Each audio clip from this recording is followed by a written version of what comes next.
I always understood that there really was no difference between me and the audience.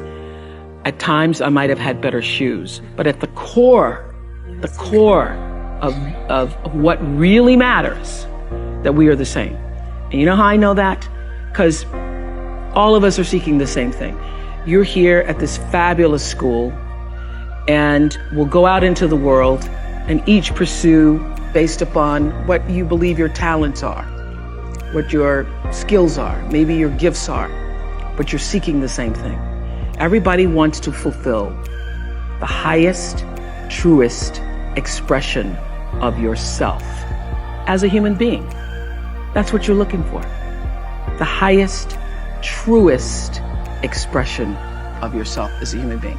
And because I understand that if you're working in a bakery and that's where you want to be, and that may be what you've always wanted to do, is to bake pies for people or bake cakes for people or to offer your gift, then that's for you. And there's no difference between you and me, except that's your platform. That's your show every day.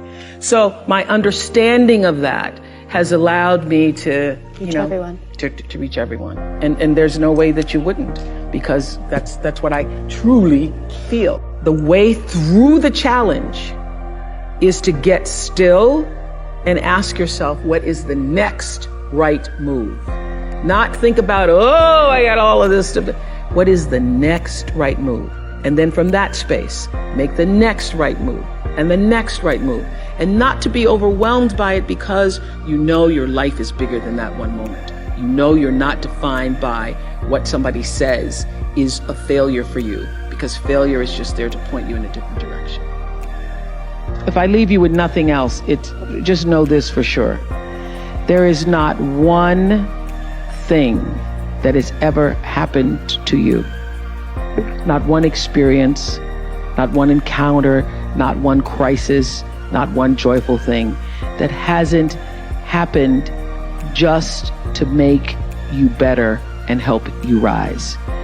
Every single thing you're calling in, whether you know it or not, when you figure out that you are calling it in, when you actually start meditating or praying or doing or having a spiritual practice, which is the number one thing you need if you want to be successful in the world. You need something that gives back and nourishes you, regardless of what you call that. You need to fill your cup so that you can be so full your cup runneth over and you have enough to give to other people. If you don't fill your cup, you end up dried up. You end up tired, exhausted, and don't have enough to give to other people. You end up resentful every time somebody asks you, because your cup is empty and now they want some of yours. So your number one job is to fill your cup and make yourself whole. So for me, the foundational base of empowerment, of entrepreneurship, of any kind of engagement, the foundational base of my success, of my well-being, my wholeness, my everything, is knowing who I am and where I come from.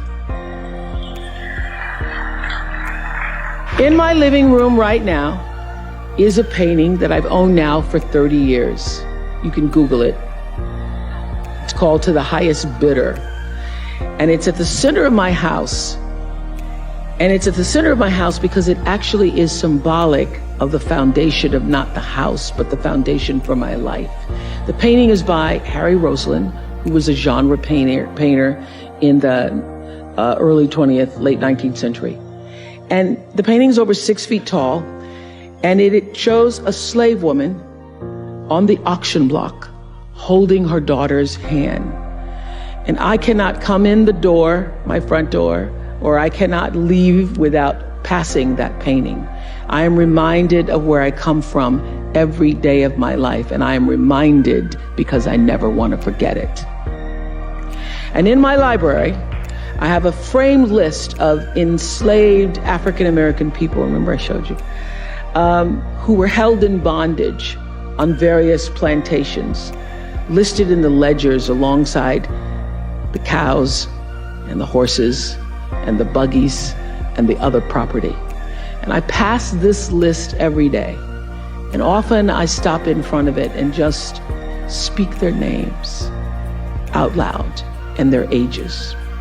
Jonas, 11 years old, $500. Sarah, 41 years old, $900. Elizabeth, 57, $800. And I force myself to consider the absurdity and the obscenity of prices being affixed to each one should they be placed up for sale. And I sometimes just pause before them with a prayer, particularly before I have to make a big decision about one of my companies or whether I move forward or whether I stay still. It reminds me, speaking those names out loud, not only of where I've come from, but how far I have to go because of them. And it reminds me that I am never alone. It reminds me of what I've come through to get through. I say to my girls all of the time that your real work is to figure out where your power base is and to work on the alignment of your personality, your gifts that you have to give, with the real reason why you're here. That's the number one thing you have to do, is to work on yourself and to fill yourself up and keep your cup full. Keep yourself full. Now, I used to be afraid of that. I used to be afraid, particularly from people who say, oh, she's so full of herself. She's so full of herself. And now I embrace it. I consider it a compliment that I am full of myself. Because only when you're full, I'm overflowing, my cup runneth over. I have so much to offer and so much to give. And I am not afraid of honoring myself. You know, it's miraculous when you think about it. Everybody has a different talent. And the reason we're all so messed up is because you're looking at everybody else's talent and wishing you had some of their talent. All the energy that you spend thinking about, wishing about, being jealous of, envious of anybody else is energy that you're not only putting out is going to come back to you negatively, but you're taking that away from you. All your energy should be forced on, what do I have to offer? What do I have to give? How can I be used in service? Because Dr. King's message of not everybody can be famous, but everybody can be great, because greatness is determined by service. And there is not a job in here that you can do that you don't switch the paradigm to service and not make that job more fulfilling.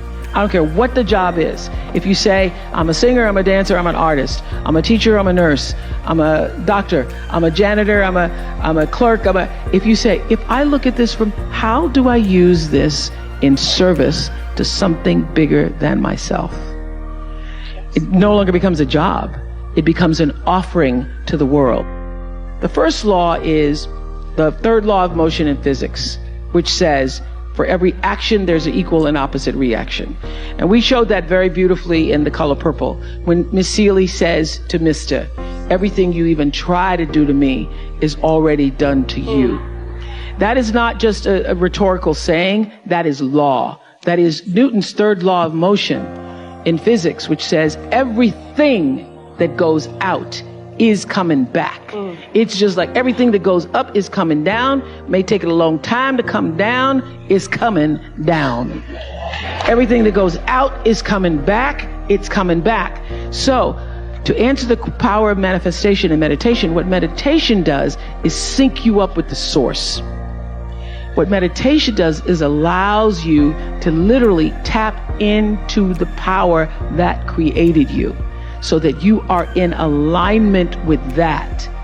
And so when you carry that out into the world, everything that you do comes from the center of that alignment that's coming from the source that we call God, we call divine energy, divine intelligence, whatever name you want to give it to, we call life. When you are synced up with life, life just gives to you.